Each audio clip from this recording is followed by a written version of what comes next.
In racing, safety comes first, and today safety is more important than ever. Introducing Sanacor by Silverthorne Industries, the safe and powerful way to stay protected. Sanacor offers hand sanitizer and bottles are convenient single-use packs. Safe, powerful, Sanacor.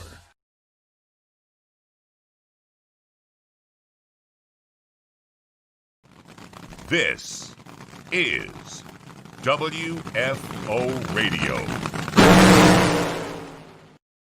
Hey, everybody. Welcome back to another edition of WFO Radio, NHRA Nitro.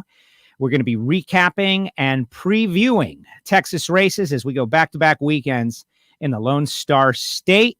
Oh, yes. Big win by the Capco boys. And this week on WFO, if you're planning your week of WFO, well, you're already behind because the Ignition Show is in the archive for you Apple Podcast and Spotify users. Those of you get your audio-only podcast out there on SoundCloud, which this show is available to. The primary deal for this show is really our podcast feed. That's what we are. WFO Radio is a podcast. But this Facebook stream and YouTube and Twitter, it's all to bring in great interaction from you fans out there on Facebook. You guys can put their comments in the comment section. Man, the semifinals in Top Fuel, you had the Coletta cars and the Capco cars. How great was that? Well, Alan Reinhart, the voice of the NHRA, making his way from Dallas to Houston. We're going to check in with him. He's out there on the road just seconds from now. But we're going to hear from Steve Torrance on Thursday. We're going to hear from Fast Jack Beckman, Matt Hartford, and Jerry Savoy on Wednesday, a.k.a. tomorrow. So subscribe, click the bell. Be sure to get a reminder. Follow our page, WFO Radio on Facebook, and never miss a show. But the best way to go about it, never miss anything, for those of you that are driving and you want to listen to audio only, is our podcast. Now, before we get to Alan, I just want to name check the sponsors that make it possible. These people, literally, just like the cars on the racetrack, this show couldn't happen. And I know we're in this new era, right, where like anything that is sponsored, people are like, oh, it's sponsored. Look at it like supporters. Sanacor and Tony Shortall, who was on last week. He was crew chiefing for Dexter Tuttle. These guys innovated hand sanitizer. It's 80% alcohol. It comes in these great little packs. Cold and flu season is coming. They've got bundles with gallons with the pump on it, the packs. Go to the website, SanacorUSA.com, or at very least, like their Facebook page, Sanacor USA, and keep up with what they've got going. If you've got a shop or anything where you're dealing with the public, you're going to want to have sanitizer all around for them, for you, for everyone. And the idea that a drag racer has innovated, the stuff is great. It actually moisturizes your hands as well. It's not something that's going to dry you out. It's very powerful. SanacorUSA.com. Get in on the bundles, like their Facebook page, and I really appreciate the fact that they have stepped up to support WFO Radio. Total Seal Piston Rings, Hartford. How about Hartford getting the win? Driving that car, baby. Hartford was great. He's going to be on tomorrow, 4 o'clock. We're going to check in with Matt, TotalSeal.com, the leader in ring seal technology. What does it mean? If you're going to spend a whole bunch of money building an engine, don't cheap out on something like, that's straight talk, right? Don't cheap out on something like piston rings. Yeah, I'll use the rings that came with the pistons. No big deal. No, go the extra mile, maximize everything you've already done, and do it right. Go to TotalSeal.com, their brand new website, to find out more. And if you're interested in gapless rings, we just posted a new episode about myths and misconceptions of their Total Seal podcast called Hidden Horsepower, TotalSeal.com. Samtech.edu. How about that Aaron Stanfield? Kid's good. Aaron Stanfield goes on, and what did he win? He won Gainesville. I'm a little confused on the whole factory stock showdown. I know they're headed to Houston this week, and it's going to sort all itself out. But it's not even about that. It's about if you want to take control of your future and get a great career, one that's not going to be outsourced or taken away, something that can get you in the door for a great career in drag racing, motorsports, aerospace, CNC programming, motorsport EFI tuning, samtech.edu is the place to go. And they're located in the Houston area. So if you're going to the race this weekend, you might be able to stick around and check out the campus. At very least, connect with Brian Massengill and the Massengill family, because Samtech is going to be out there in force. You'll see him on the side of many cars in stock, super stock, and otherwise. Frank Hawley's Drag Racing School. November 20th. This is a direct call to action. November 20th, Gainesville Raceway. They're doing a dragster adventure. So if you're in that area, if you're in that neighborhood, they have put together a fall adventure. So this is a great holiday gift for someone, maybe in advance. You take the family, you take the guys, you take your best sales team, your best people, bachelor party, who knows what you want to do, but go on the dragster adventure November 20th. That's when it's all going down. Gainesville, Florida. Get up there and do it. It's going to be great. the end of this year, you deserve a little fun. Just do it. Courses start at $395. To me, it's like so worth it. Show up with nothing and have a great day experiences. There's a lot of things you can do that's going to cost more and deliver less. Go to frankhawley.com. And finally, speaking of delivering, Marvin Rodak. Oh, I want to apologize to all the NHRA teams out there. Like, hey, I'm sorry. I know there was a gang of WFO ruffians out there, causing trouble. And that was Marvin Rodak and Bobby Graham and a crew of WFO listeners that get together at the Plex. They had a great time. I know they had a great time. I know you all had a great time. Get on board with Marvin. He does great coffee, hot sauce, spice rub, everything good. 817-924-6821. Give him a call, Marvin Rodak. And those are the people who make it all possible. Nitrofish as well, providing our gear. Really appreciate Bo and Randy Lynn. Really appreciating everybody right now. And someone who has, get this guy's traveling. You could have blown it off. He's not blowing it off. He's pulled over to the side of the road somewhere in Texas. Going to talk a little NHRA drag racing. Alan, welcome back. How are you? Thanks, Joe. I literally found a shade tree on the side of the road, and that's where I am. I'm good. Good weekend in Dallas, and taking a couple of days to do some speed shop touring, I guess you might say, and then going to head on down towards Houston. Speed shop touring. That sounds good. That's a great. That's how you get material for your job. You see the shops, you see the people, you learn the behind the scenes. So if you can share, who did you learn from today? Well, yesterday I went by the Elite. Elite has a new place in Fort Worth where, their car sales and that kind of stuff. The trucks and trailers are going to be in Wynnewood, Oklahoma, probably forever. But Elite HP down in Fort Worth, they've got a really cool place and a lot of neat cars and inventory and a lot of stuff. So I went and spent a little bit of time down there. And then spent this morning at Jesse James' place. At Jesse James, technically, I guess it's the gun shop, but also the car shop. They got a bunch of projects, and of course, walk into Jesse James' shop, and who's the first guy you expect to see there under a welding helmet? No clue. Johnny Lindbergh. He's everywhere. There's more than one Johnny. Obviously, he's got like triplets out there, the Lindbergh triplets, because he can't be in all the places at the same time. They've got this project that they were working on for the Texas Mile. It was a monster garage build that Johnny was involved in, Tommy Delago and Richie Crampton. And basically, Johnny said, hey, I had a couple of days off. He goes, instead of going back home, I figured I'd just come down here and get some work done on the way to Houston. So, boy, pretty impressive operation he's got. It's not open to the public, unfortunately, but, his manufacturing and the things that they do there is pretty darn impressive. And grateful that I had the opportunity to go, see behind the curtain, so to speak. The thing about Jesse is, and I know Alexis way better than Jesse. We'll talk about her, like Raging Inferno. That was a wild one, a scary one. They did get the backup car out. That was great. Big drama. But I know he's there. Like he's like a rock star to so many people. And you can see them like lined up. There's Jesse James. Oh my gosh, Jesse James. Like for the Fabricator crew, obviously he one of the cutting edge reality shop shows for way back. But when he's at the drags, he's like, that's his time. He's having fun. He's on his own time. He's working on his own stuff. And it's kind of interesting to watch him in that element. Well, he's not coming to the drags anymore. He and Alexis split up. So he's not coming to the drag races anymore. New information, man. Castello doesn't know that. It was a year ago. I don't know about people's personal lives. I usually kind of don't take sides either, but no, those two are no longer together. Wow. But I've kept in touch with Jesse. We're certainly not best buds by any means, but he's always been nice to me. And I think that, we have the car guy / machine shop fabricator connection. So it was kind of nice to be able to just, like I say, go check out his operation. His operation is really, really impressive. Wow. Okay. Well, I'm just going to move beyond that. That was a little like Joe don't know, but that's okay. There's a lot of stuff that I don't know. A lot of stuff. But here we are, the Texas two-step, right? Dallas, I think you guys pulled it off real well. It was killer to not be there, but at the same time, really enjoying what's going on NHRA.tv and learning that experience, honestly, again. And looked like a really good crowd. It looked like the crowd was doing the right thing, and the racing was great. We got a little bonus action with the Erica and Matt Smith victories from St. Louis, and then into what was the Texas race. So let's start off with Erica and that just huge victory. she didn't win both, but now has the points lead. We got to give that victory some cred from St. Louis, the champ. Yeah, no, she did a good job there, especially when you consider, she ended up facing off against Jason in the final round. So that's, your classic 40-point swing, because somebody's going to get 20 and somebody ain't. And that was a big one. And she got it done there.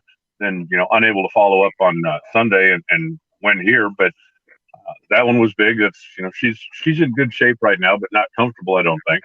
And then for Matt, the old classic thing, if you do something good, the last thing you want to do is go give it all back. And then, Matt ends up winning the race from St. Louis. Good. Qualified number 1. Good. Electrical problem with the bike in the first round. Never even did a burnout. Not good. And, fortunately, I guess for him, there wasn't a lot of damage done when you look at the fact that Joey Gladstone, right, who saw that coming, and Jerry Savoy were in the final. So he could have been hurt a lot worse from a point standpoint than he was. But, that's just one of those deals where, one day you're on the top of the hill and the next day you're getting kicked in the pants. So that's NHRA for you. The drama of the moment that was Jason and Erica, I felt it. And I hope that the other fans out there, I know WFO Universe feels it, but it's World Series time. When someone comes up with runners in scoring position, down by a run, bottom of the 9th, if you're watching the game and you're unaware that this is a big situation, then you're clearly doing it wrong, right? You're doing it wrong. So when Jason and Erica are rolling out, it's the end of a long night, and I'm thinking, wow, this is the 40-point swing. Jason going into retirement, Erica trying to win back-to-back. It's amazing. Let's watch.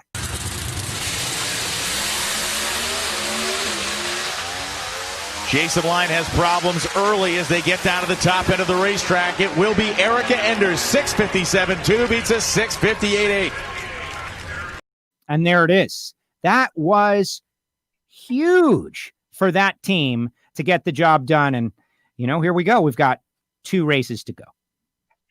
Yeah. And, still a lot can happen. Erica needs to keep her foot on the gas.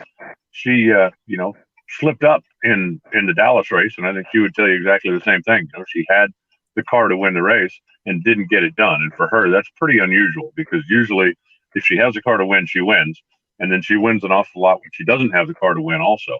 So like I said, pretty unusual for her, but it certainly snugs up the points for the fans a little bit. And I'm all for that. I'm not rooting for or against anyone to win the championship, but I love when it goes down to the wire, and I would love for it to come to a head-to-head matchup somewhere.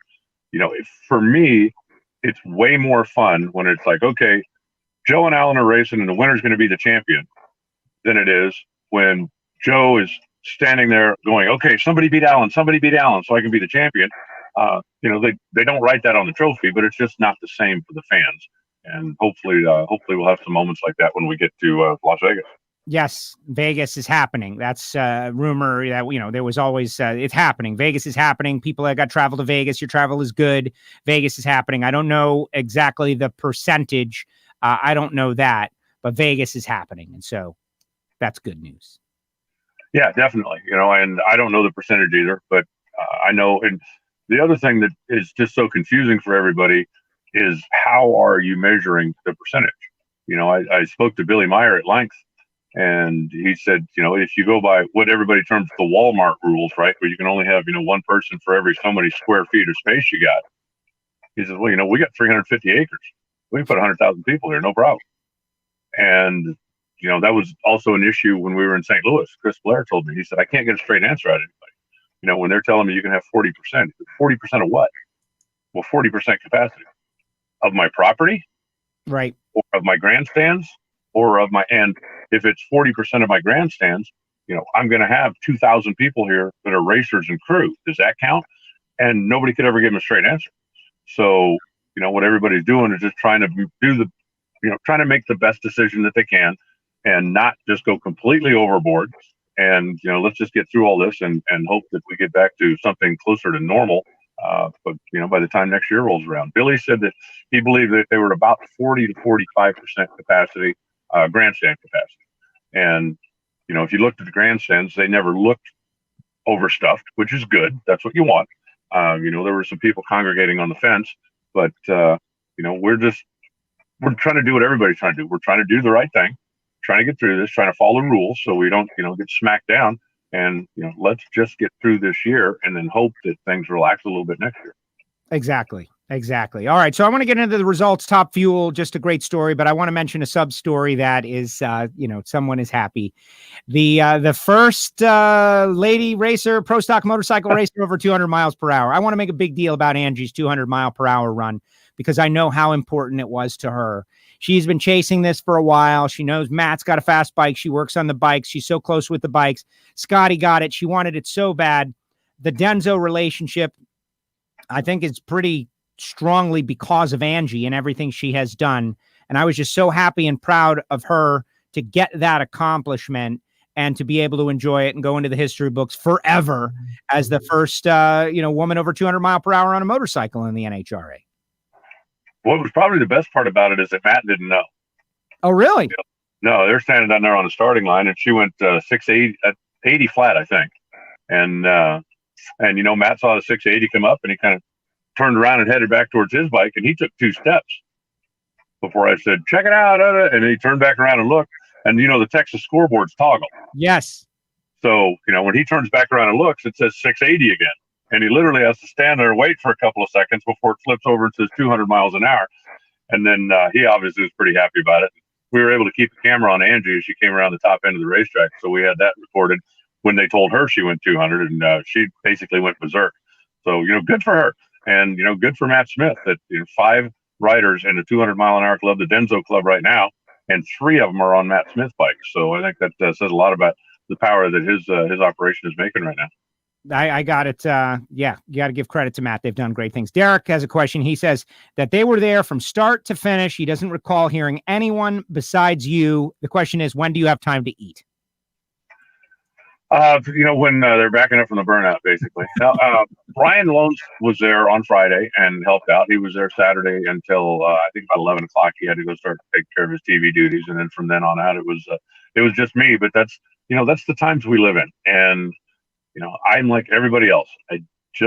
Let's just get through this. Whatever we got to do to get through this.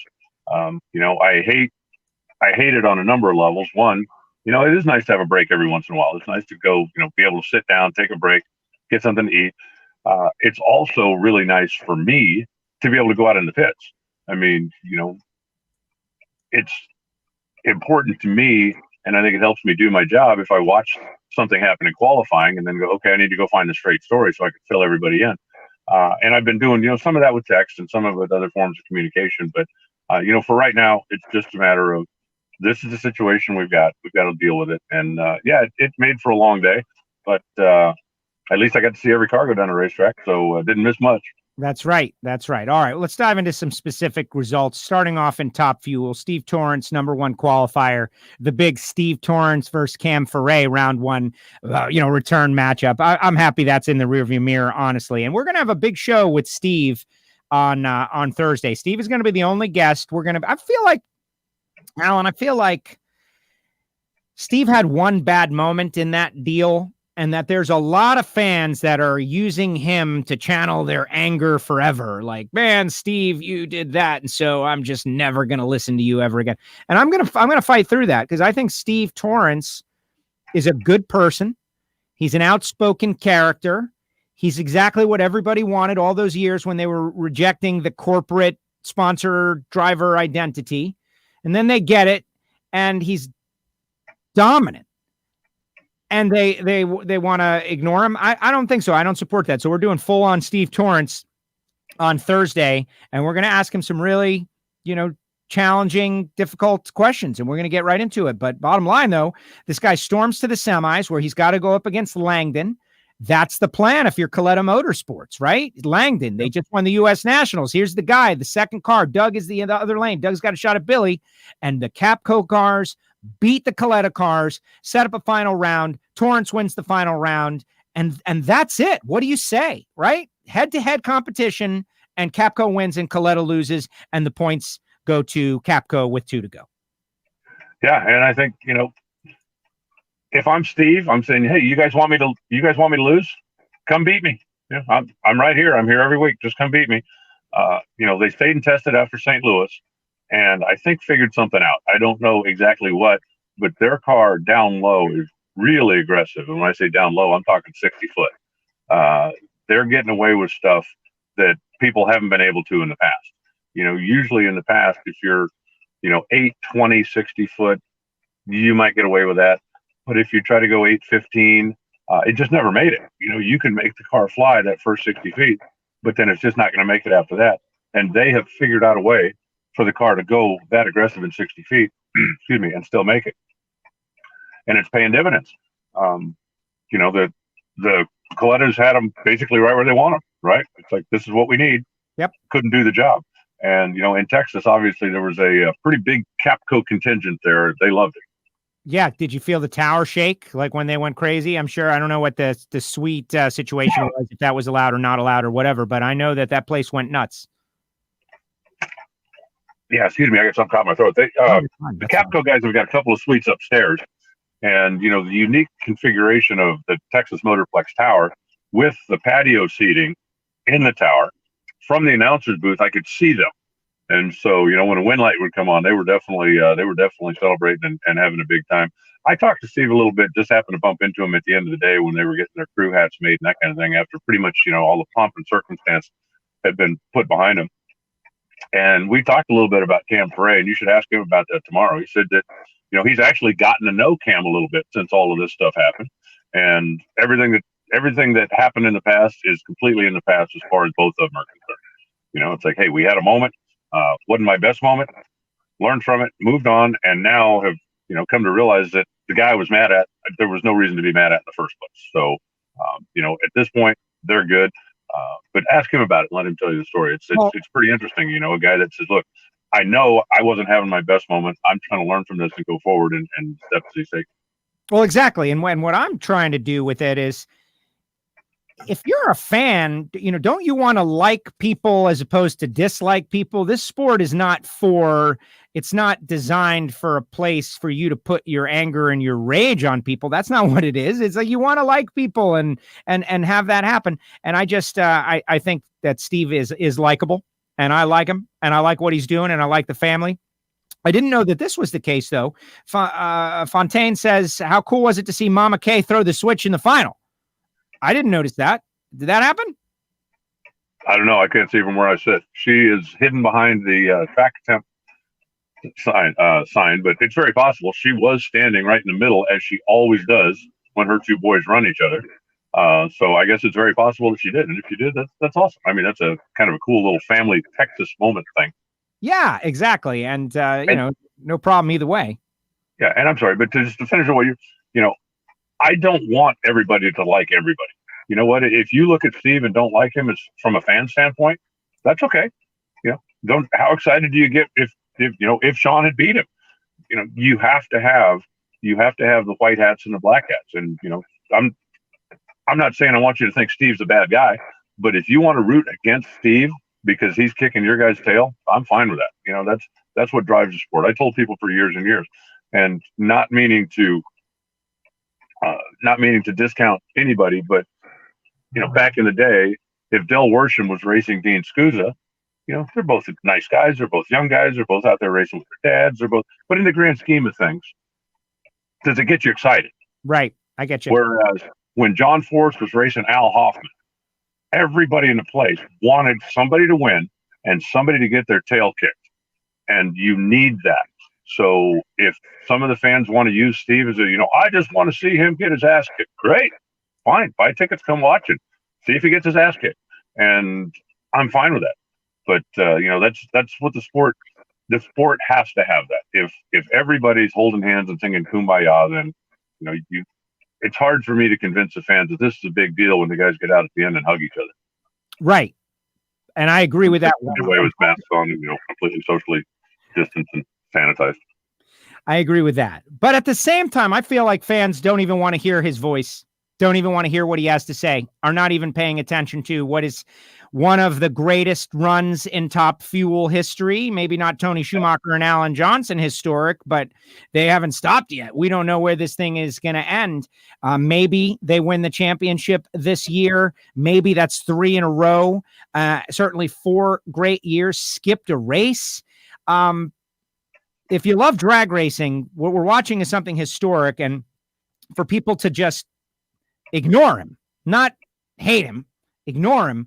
I just don't, I don't know. I don't get it. I don't get it. Like, think of all the guys that have been outspoken. Think of that. I don't like Conor McGregor. There's a guy that I don't even really know him, but I know his act, and I want to see him get his ass kicked, right? The Floyd Mayweather fight. I handed over the money because the guy played me, and I get it. There's a person who is probably not the best person. Steve's a good guy, man.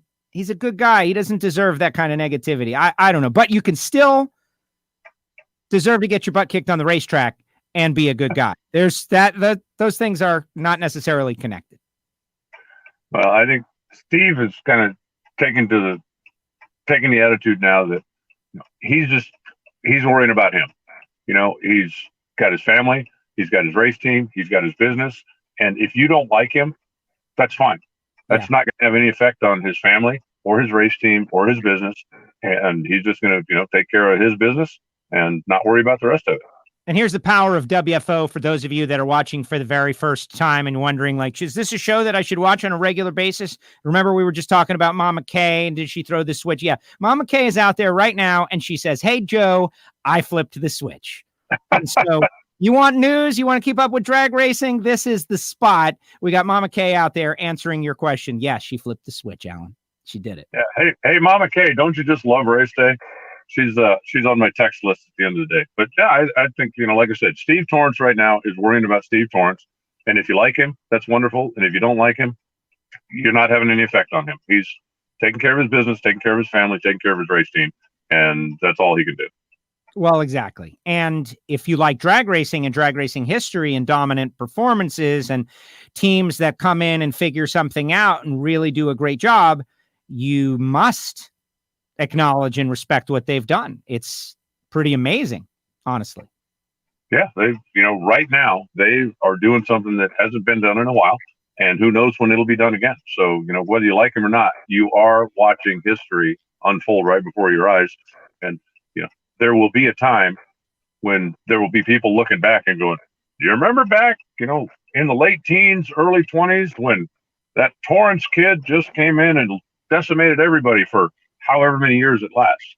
But, this is a run that they're going to be talking about. We're going to be talking about for a long time. And we still don't know how long it's going to last.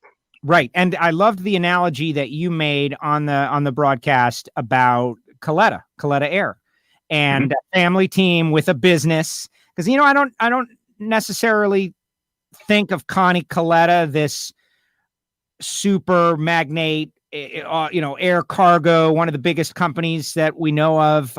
He's grown so big. He's had so much success. I don't necessarily consider him this family business, but when you brought it up, going back to the early 90s and those two Castello Air cars out there, that's exactly what it was. It's drag racers with a family business. And that's exactly what Capco is, like a family business. They're drag racers that have a business and they go drag racing. And they're happy they have this business so they can go drag racing. That's the same as Castello. The two premier teams right now are fighting for the championship, certainly in Top Fuel, are family teams. Yeah, and, the comparison I was making then was, the father and son that were coming out and kicking everybody's tail. When Scott won his 2 championships back in the early, mid-'90s, they were self-sponsored by the family business. Father and son were out there racing together and just making it happen. And I couldn't remember since then another family-oriented family team that came out and was winning championships and was doing that. And, I just think that there are a lot of parallels between what, the late Scott Castello and his dad were doing 20 years ago, 30 years ago now, and what the Torrance family is doing right now. Yes, amazing stuff. Again, Thursday, 4 p.m. Eastern Time. Steve Torrence, the lone guest on the show. We're going to talk about all of this and get ready for Houston. It's going to be very exciting. And, maybe email me some questions, joe@wforadio.com, and I'll present them to Steve. And I just want to make a note. We've been talking a lot about Dominic, and Bobby held up Dom's picture. And, I've been firing off a text to Dom every now and again just to keep my normal routine going. Man, the Yankees, what a bummer. We'll get them next year, that kind of stuff.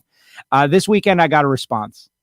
And it was the best thing that happened. Such positive news to see those little 3 dots on my phone, like working.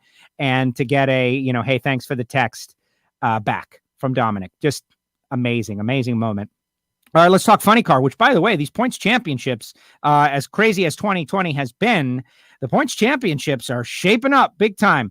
Matt Hagan, number one qualifier, goes through Todd Simpson, J.R. Todd, Ron Capps, and faces off against Jack Beckman, Fast Jack, who got there through Cruz, Tim Wilkerson, Bob Tasca, and setting up that big final round. And Fast Jack Beckman wins again. And now we've got like a 3-point separation at the top between these two DSR drivers. So to me, that's, Tommy Johnson with the relatively early loss second round. I don't want to say he's totally out of it, but I'm really feeling like it's going to be a heavyweight slugfest between Matt and Jack.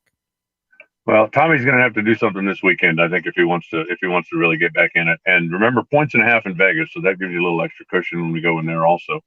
I think the most interesting thing that's happened in Funny Car this year, the Don Schumacher domination. At this point, it's can they go the year? And I realize it's a weird year, but can they go a year without losing a race? The perfect as an organization. The perfect season, like the Miami Dolphins, the only NFL team that was perfect. The Dolphins, this is me getting to talk about the Dolphins. It's very rare. And can you imagine a perfect season? Well, the other thing is the number one qualifier in Funny Car has not won this year. And to me, that's amazing because the number one qualifier in Funny Car most weeks is a Don Schumacher car. And every week the winner is a Don Schumacher car. And so, how could those have not come together? And even this week when it looked like, okay, maybe we're about to end the string, Matt goes to the final and then gets smacked down by his teammate. So that hasn't happened yet. And whether or not it will, we got 2 races to figure it out. Amazing stuff. Amazing. Jack going to be on the show tomorrow, and it's a 4-point lead, not a 3-point lead. And so, Hagan looking for his 3rd championship, Jack looking for his 2nd championship. Tommy is 77 back. You're right. With 1.5 points in Vegas, it's not impossible by any means. It's possible if they win both of those races and the right things happen. But he's the underdog at this point. Tommy needs to do something big in Houston because you can't, you can go to Vegas going, oh, let somebody smoke the tires first round. You can't go to Vegas hoping 2 guys do that, especially the quality of the teams they are. That just doesn't happen. So Tommy's got to make some ground here this week. There you go. Pro Stock. Derek Kramer, number one qualifier. Michael Heiner. I'm not saying it's because he came on Happy Hour on WFO radio. I'm not saying that's the reason. Why not? Well, if you were to go back and look, it definitely, there's a correlation. Like he came on Happy Hour. It was a mea culpa, right, Alan? You talk about it all the time. He said, yeah, I'm not doing the best job. I need to get my act together. He's been number one qualifier twice. And look, for all you first-time listeners out there, you mentioned the guy, and here he is, Michael Heiner. Exciting time of the year for the points chases. We've got celebrities out there in the audience, and I love it. I love all you folks, by the way. Oh, man. Yeah, they're doing a good job with that car. It's funny. I told the green light on the bumper story and got a couple of handfuls of emails about that. And then actually let Derek explain to everybody up on the, since we did a different type of driver introduction pre-race ceremony this week, but was able to talk live with all of the number one qualifiers. And I let Derek tell everybody about the green light on the bumper that raises so many questions. And Michael, he got jumped by the WFO gang out there, Bobby Graham and Marvin and everything. So he was hanging out with them. That was pretty cool. But Derek goes to the 2nd round, loses a very close race to Erica 2,000, identical lights, 42-42. She was 2,000 quicker. She goes to the semis where she races Hartford. Hartford, the number 4 qualifier, goes through Chris McGahey. And that was a tough deal seeing the Ray or Morrison car go down first round. Like that car looked so good, and it just goes to show you don't have to be crazy with your scheme to be beautiful and iconic. White with the red just looked so good, touching the nostalgia in all of us for Lee Shepard, Ray or Morrison back in the early 80s. That thing looked great. Comes up a little bit short to Hartford. Hartford gets through Bo. Hartford gets through Erica. 008 whole shot victory against the champ and points leader. Sets up the battle against Greg, and another whole shot. 62 beats a 58, his 018 reaction time. And Hartford gets another win. And that team, they're scrappy is what they are. They're scrappy. Yeah, I think, Hartford isn't really known as, a whole shot artist or a lever, but if he continues doing this, he's going to be pretty quickly. And, I think Greg would tell you flat out in the final that, it's his fault. You can't have an 062 light. I don't care if you're racing you and me. You just can't in pro stock these days. And he left the door open, and Matt was able to take advantage of it. But we had a lot of 00 something at the finish line racing in pro stock. The words "lost a close race" in pro stock these days is almost redundant because beat him by 2 car lengths. That I can't remember the last time that happened. If both cars got into third gear, so Matt had a good car and did a superb job driving it. And I think if you ask him tomorrow or whenever he's on the show or ask Eddie, I think they would flat out tell you they missed it in the final. I mean, a 62, come on, you can't win with that. Except Greg left the door open for him. So, that's one of those, they were good when they needed to be good, and they got some good fortune when they needed some good fortune. His third win, 2 of them now in Texas. His first one, of course, it came in Houston a couple of years ago. And, good for him. You could easily see how excited he was from, jumping up and down on the roof of the car to doing the winner's interview, sitting on the roof of the car. Yeah. And, just talking about everybody that helps him and how great it was to be there and how great it was to be there again. And since that's the first trophy ever that says Camping World on it, that was a special one for everybody that won this weekend. Let's watch the final. Hartford is 18 to Greg Anderson's 066 light.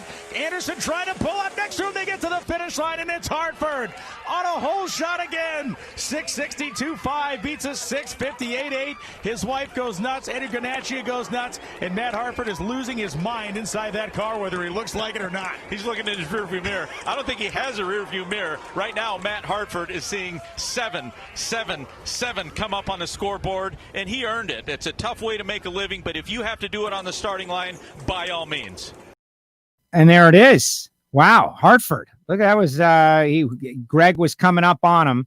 And again, I'm not the one who started this nonsense, sending in WFO stickers from the winner circle and all of that. But now, you mentioned we talk about Reinhart, the number 1 qualifier. Eddie Granaccia was on that show too, Alan. It was Eddie and Reinhart and Dave Connolly. And since that show, the success of these guys, if we were creating a chart, it would be pointed up. That's all I'm saying. It was Eddie, it was Reinhart, it was Dave Connolly, Greg in the final, Jason in the final. Like, I don't know. And then, Erica is a staple of WFO. She's on the show all the time. So all you other guys, just start taking credit for it. I think I just did in a kind of a backhanded, sneaky kind of way. Quit being backhanded, If you want to win, you got to be on WFO. Simple as that. That's it. Slots are available for a low price. Right? Well, now if we're going to do that, if we can put you in the winner's circle, it costs money, just like that. Congratulations to Matt on the victory. They work very hard, and Matt's got a lot on his mind too. Does he sets up the fuel injection and does the mapping and everything for each, the tune, if you will, for each run, and he's got a lot on his mind in addition to being a driver. I was happy for Joey Gladstone. Matt Smith not being able to get down the racetrack, setting up the bye run second round for Joey. But Joey is a guy who, when he came into the sport, as you know, was unconscious with his reaction times. How many, whatever year that was, maybe 3-4 years ago, 00 and lose. 00 and lose every time. Going down 00 and lose. And it got into his head, and he's a good guy, good kid, him and his dad, and they went to work. And this wasn't his best day at the racetrack, but, Angel goes red. He was red alongside or early alongside, sets up the final round, misses the tree a little bit. Jerry gets the win, but good for Joey to have that experience to keep him motivated and know that it can happen. But Jerry Savoy, how long have we been talking about Jerry? Like, when are those guys going to show up? And the answer is obviously in Dallas, back-to-back years. Yeah, well, his last win was here. He's now been in the final 6 consecutive years here. So I say here, it's like 300 miles that way. But, for whatever reason, it's just a good place for him. And, he even talked about it. He said, just come through the gate and feels comfortable. Feels like, okay, we're going to have a good weekend here. There have always been racers that had extraordinary success at any given track. And I don't know how you quantify it. It's not like in NASCAR. Okay, well, this guy's great on road courses, or this guy's great on restrictor plates. All of our tracks are the same, but for whatever reason, there have always been guys that just had tremendous success at a track or two, and I don't know how you explain it, but when they pull into that track, they just know I'm going to have a good weekend for whatever reason. It's just everything kind of falls into place. Yeah, amazing stuff. Point standings, Matt, by 49 over Scotty, by 59 over Andrew, by 93 over Angel. And as much as it has been a Matt Smith domination year, we've had all these different winners and all, but Matt has been, I feel clearly the strongest bike. That lead is not safe with a couple races to go. Especially the people that are behind him. He has another problem, like you mentioned. Anything can happen. So it's a little bit of an uneasy reign right now. Yeah, and I think, going forward, it really looked to me, and since Matt didn't run at all on Sunday, it makes it a little bit more difficult to draw the conclusion, but it really looked to me like the Harley team had closed the gap this weekend. Matt was 2 or 3 at least out in front of them, during the Indy League Championship Series. But it really looked this weekend like the Harley guys had closed the gap a little bit. And if Jerry, if Tim Kalungian can make that thing run down the back, holy smokes, are they going to have a good bike? Yeah. Because, on a week when there were 200-mile-an-hour runs made and, 197, 198 was fairly common, I think the fastest he went was 192. And it just was not running out the back door. And that bike in the past has been a big speed bike. So in my mind, either they're doing something overboard with the gearing so that it won't run any faster than that, but that helps them down low, or they're missing the tune-up a little bit at the top end of the racetrack, and that's costing them. But if they can find 6 more mile an hour to pile on that thing down the back, that's going to be a game changer. Yes. Yeah, and Jerry's a good guy. He'll be on the show. It's been a while since we spoke with Jerry, so we'll ask him about that 4-valve program, too. You'd think that they've got that thing working somewhere in a back room of the shop, secret retina scan type thing over there at White Alligator Racing with Tim Kalungian. And ProMod, great race out there. Steve Jackson leading Brandon Snyder, but Brandon Snyder on this given day, whole shot victory against the champ, and that's how you make a name for yourself. Brandon Snyder, we all know that the guy is a talented guy. He's got a cool look, and now getting some camera time and taking the win by taking down the champ. Yeah, I was really surprised that it was his first NHRA win, because he's been out there a while. He's got a good car, and I got to know him a little bit when we were over in Qatar a couple of years ago. But I was, when they pulled up, and I just automatically went, okay, when was his last one? Because I know he's been here before. Computer. Wow, I guess he hadn't been here before. So, good on him. They've got a good car. They've had a good car this year. Stevie Fast obviously ain't going nowhere.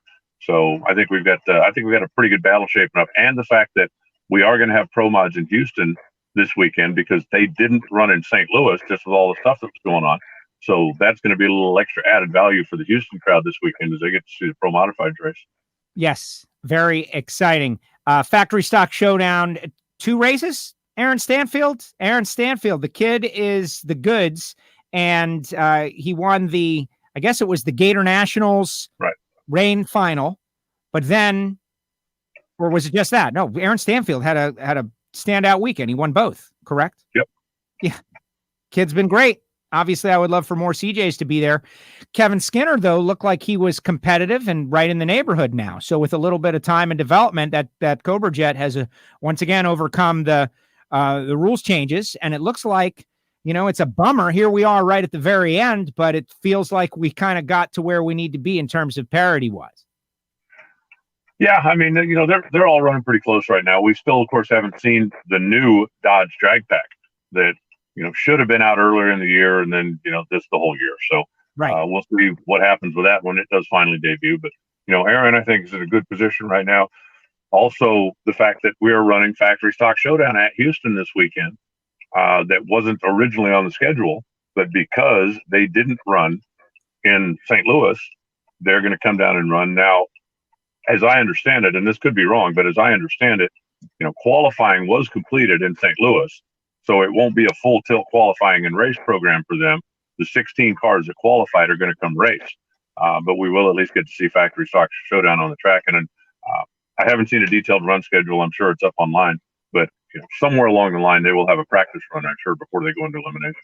That's right. He ran Dave Kramer in the final round. So Michael Heiner was connected to a number one qualifier and a finalist in factory stock showdown. And Dave Kramer's car, though, it really wasn't running the number all weekend long. They just kept getting away with it. Guys smoking the tires or guys making mistakes against them. But that car was not. It ran well in qualifying, but once it came into Sunday, it was definitely off pace a little bit for some reason. Yes. Other winners: Megan Meyer, Doug Gordon. So Doug Gordon they're having a strong year, and the big breakout at the U.S. Nationals. It's exactly like we said, right? You figure out, you get the monkey off your back, and then you go on a run. So the alcohol winners, Megan Meyer and Doug Gordon. Brad Plord wins competition eliminator with that crazy AA altered methanol. Hayden Trumbull in Superstock. Lowell Gerber, watched Lowell on NHRA.tv. Pretty great stuff. Chris Dodd making a run at the Super Comp World Championship in the Lucas Oil Series. Evan Kowalski, Super Gas winner. John Liebem in Super Street. Scott Barker in Top Dragster. We already mentioned Brandon Snyder. And how about Randall Andrus? The guy is unbelievable. What a year. It's not quite the DSR perfect season going, but all but one. Yeah, he's just having a dream season, no doubt. And, came up, he was actually locked the championship just by showing up here this weekend, and then went ahead and ran the table and won the race also. Johnny Libam, he's the Division 4 champ. He's got now 2 national events. He won this race a year ago. You mentioned Hayden Trumbull, Mike Trumbull's kid. This was his first national event, period. 17 years old. Never raced a national event before. And mowed through him and took the trophy home. And he was going, Dad, this ain't as hard as you said. Yeah, what's so tough about this? I'm 1 for 1. I'm going to retire. That's the thing. After that, maybe you retire. I'm going to go find something else to do. This is easy. That's it. But no, it was good sportsman racing all the way. It was nice to get one completed. We had 3 days of really good weather. It was, Sunday was the warmest day, and I think it was like 85 or 87. But we had some cloud cover. We had enough breeze to keep the smoke off the track and keep it comfortable. And it was really nice to have 3 good weather days and get everything done the way it was supposed to be. The one thing that we missed out on this year, that's, Dallas tradition, of course, the draw auction, but just because of the times we live in, not able to put that together. So hopefully next year we'll be able to make that happen again. Absolutely. Well, Alan, I really appreciate one more. Jim Norris wants to know about Bo running in Super Street. That's Bo Butner. He'll do anything. He'll run anything. Well, I think he just wants to get that 7th class. I think he's got 6 of them. There's a couple of guys out there that do, but only Jaggy has 7. And so, he found somebody who was able to borrow a car, and Chase Williams, I think, loaned him the car, and he said, hey, we'll take a swing at it. And he just got smacked down in round number 1. But, there was a lot of that. There was a lot of that going around, where a guy would come up and, 006 taking a thou.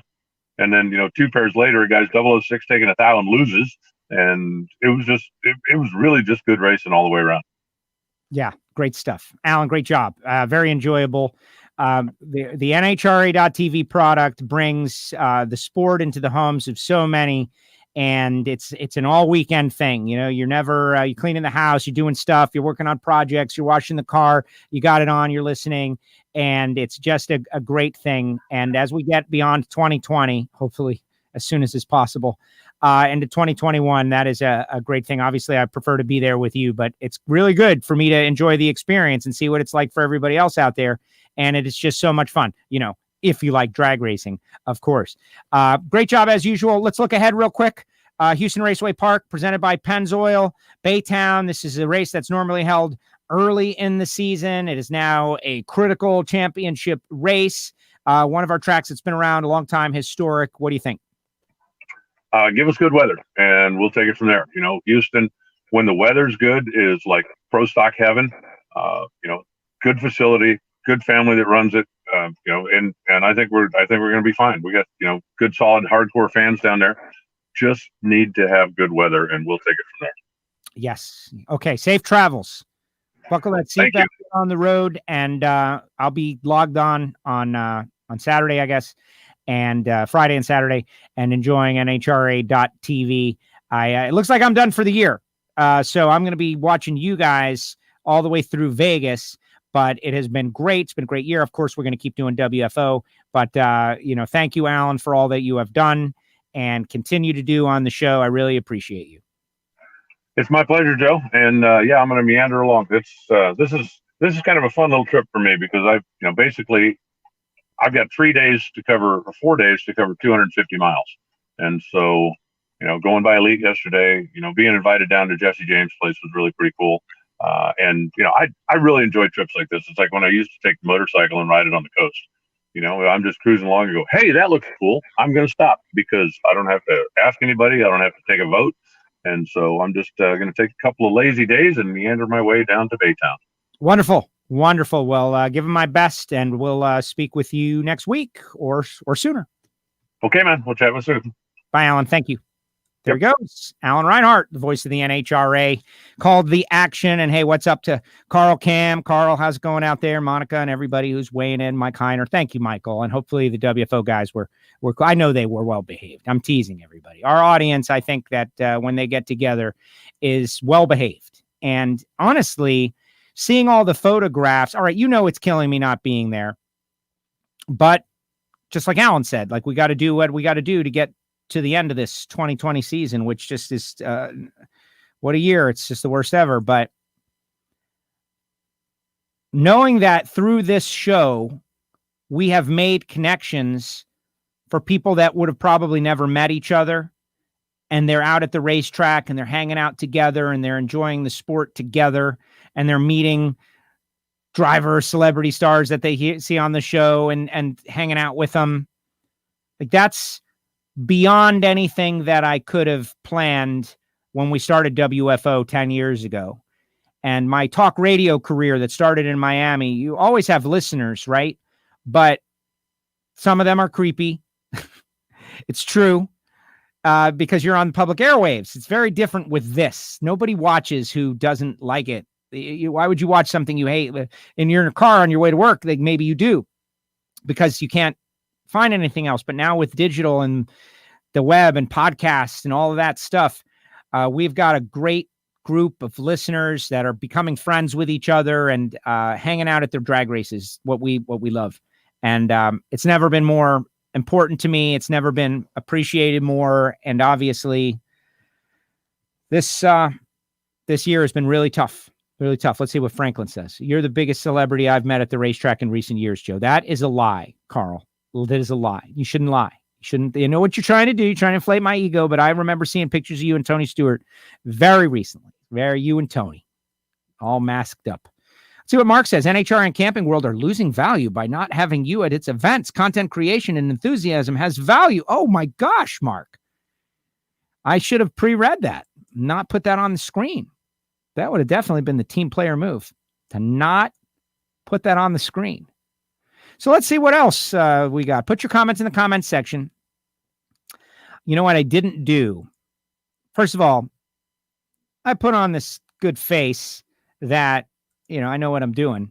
But sometimes I get thrown for a loop. Like I've got this new great ability to show the final rounds, right? And I didn't show Steve and Jack Beckman. So let's watch the final rounds. Steve grabs 200 from his dad's back pocket off the starting line, and he takes more than that to the stripe. 3.716 seconds, 328.78 miles an hour as Billy Torrance goes 381.0. And you can see we love Dom, and we know, Dom, you're watching, and we love you too, as Steve Torrance now unequivocally has taken control of the championship run in Top Fuel. So true. They have taken control. It was dominant. How about Mama K? Confirmed she flipped the switch. That's just amazing. And you guys are going to find out, like, I'm very appreciative of our relationships right now. Let's see Jack back.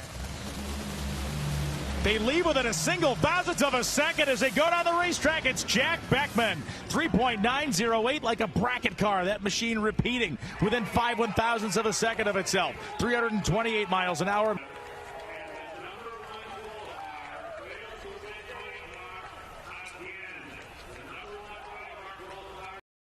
The Don. How about the perfect season? Uh-oh. Right? What was it? Was it Mercury Morse? Who was it? They don't call me when you get to my neighborhood. Call me when you get to my door. The perfect season, Don Schumacher Racing. Has anybody thought about this? One team sweeping an entire season? Has that happened? Has that been considered? Has that been thought of as a thing? The perfect season? I could see the t-shirts already. You don't even have to give me any kind of credit for that because it's not me who's doing it. DSR, the perfect season, 2020, funny car wins.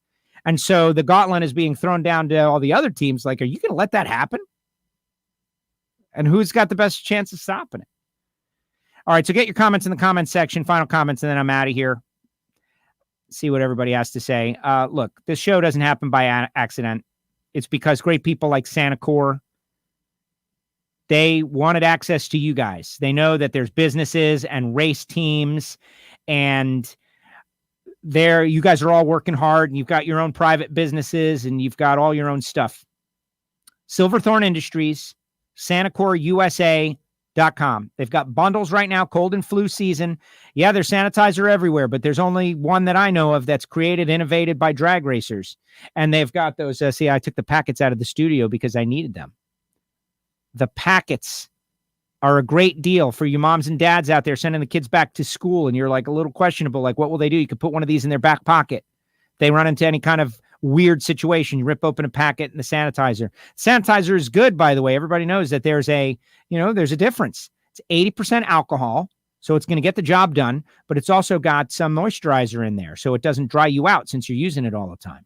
So go to SanacorUSA.com and get on board. Order it up. Get yourself a pallet. Get yourself many, many gallons, and you'll be good to go.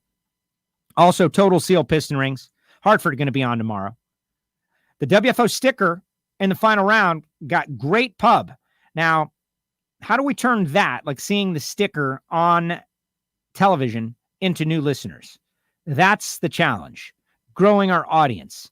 And I just really appreciate anybody that puts a WFO sticker on their car to help us grow our audience. Simple as that, because it's word of mouth. Obviously, we don't have a huge budget, and the only budget we do have is because of these sponsors, TotalSeal.com. So if you're building a racing engine, you're building an engine in general, go to TotalSeal.com and find your rings and order them up.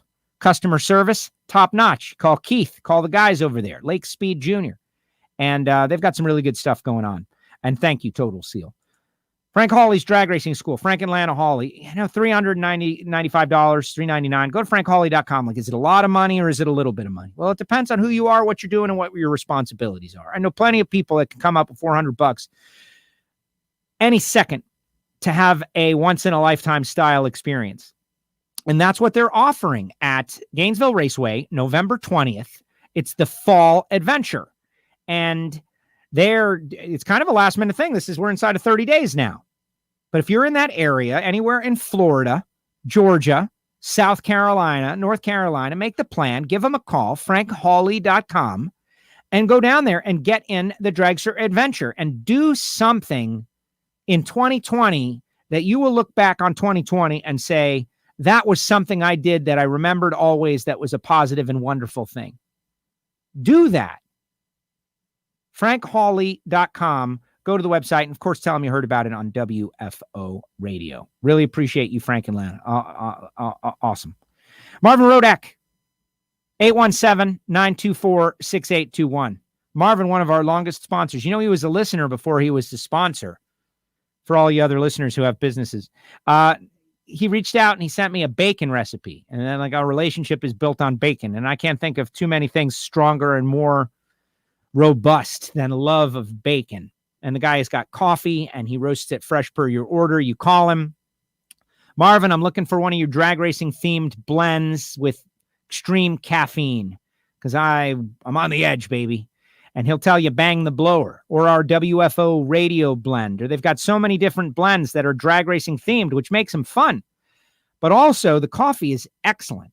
And hot sauces and spice rubs and grilling tools and barbecue grills. And he's located in Fort Worth, Texas.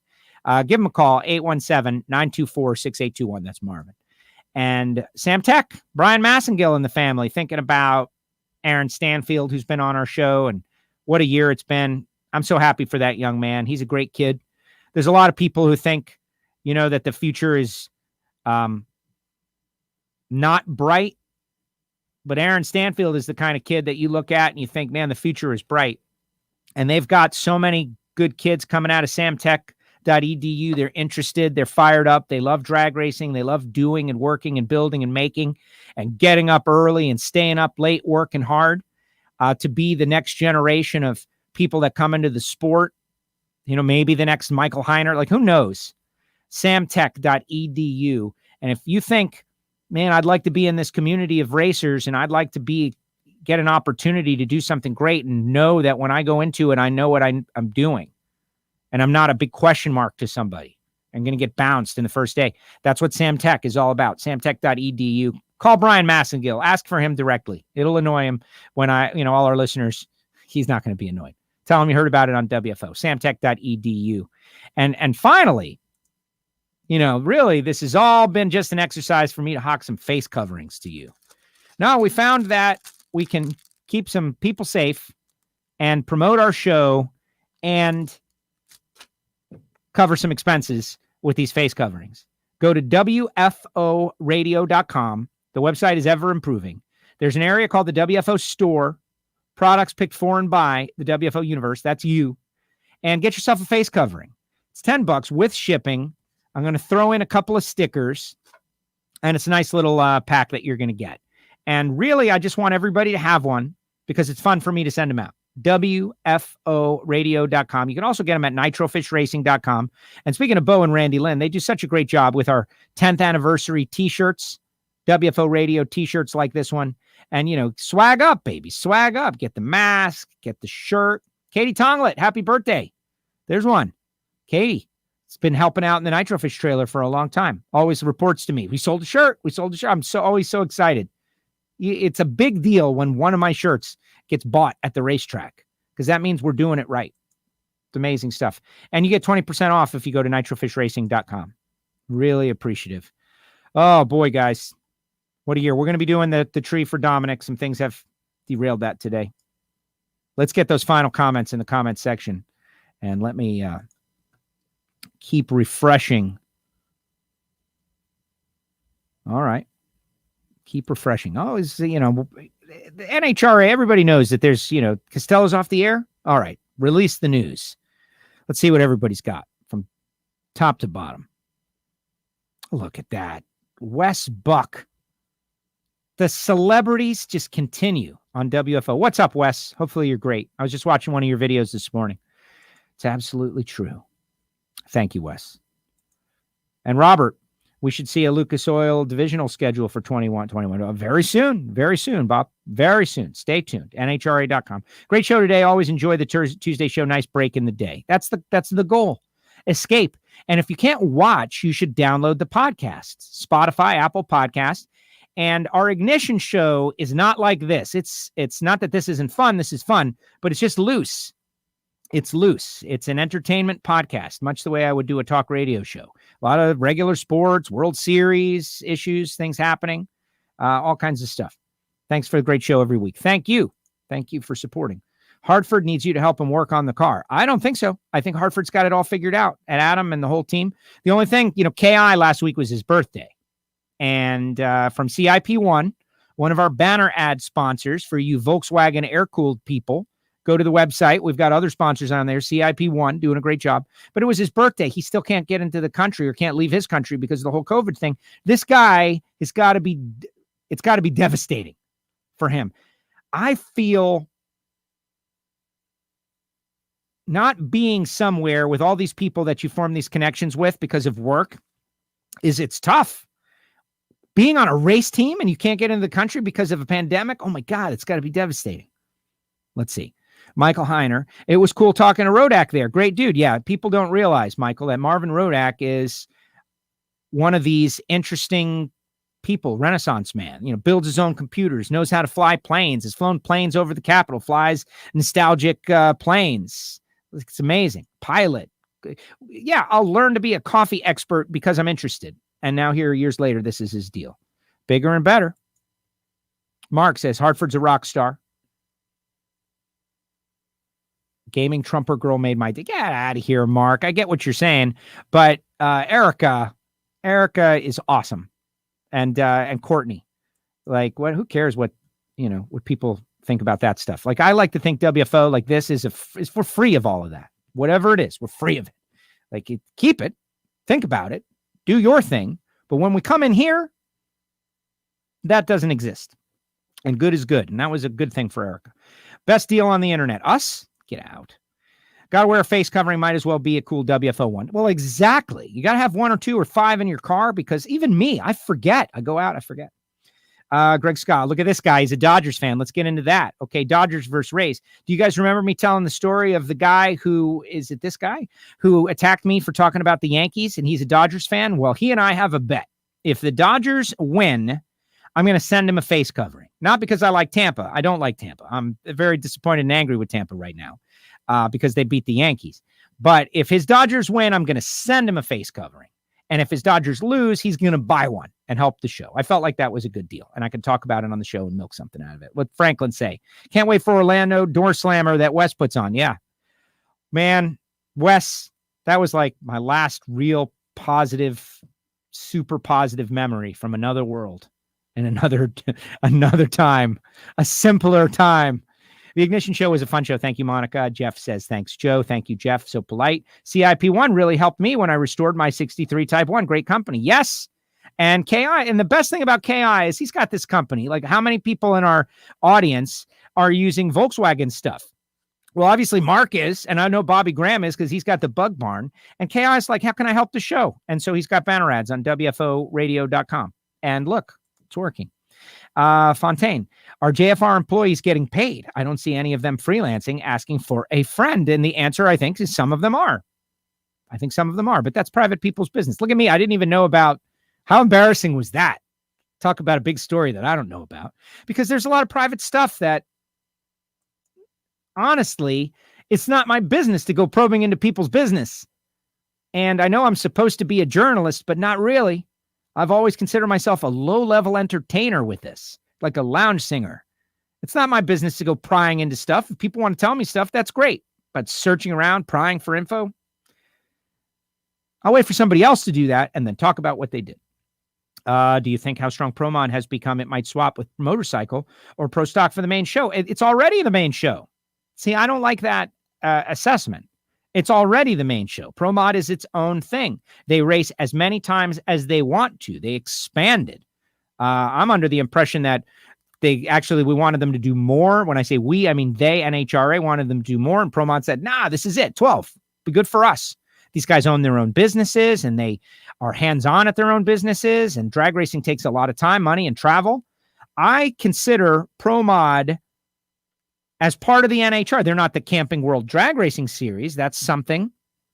They have their own show. They've got their own thing. They're at the race. Replacing or swapping motorcycle. I would never do that to Pro Stock Motorcycle. Pro Stock Motorcycle has become something that I love, not just the bikes, but the people. There's no need to do that, to remove, to cut, to get rid of Pro Stock. The feeling I got when Erica and Jason were on the starting line for that final round, if you don't get it, subscribe to WFO Radio, and I'm going to try to bring you along so you get it too. You don't have to like everything that I like, but the things that I like for a reason, because it's good, and I've figured this out, and so come along with me, and I'll show you. That was as intense a feeling as you can get in competition. Erica Enders, Elite Motorsports, the champ. Jason Line, the retiring 3-time champ.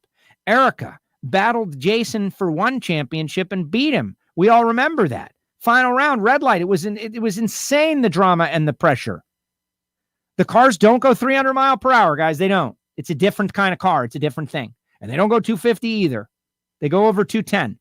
But the driver is in there making all of that happen. And if the driver does anything wrong, it doesn't happen and they lose.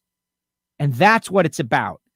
It's about the person that sits in the seat probably more than any other category.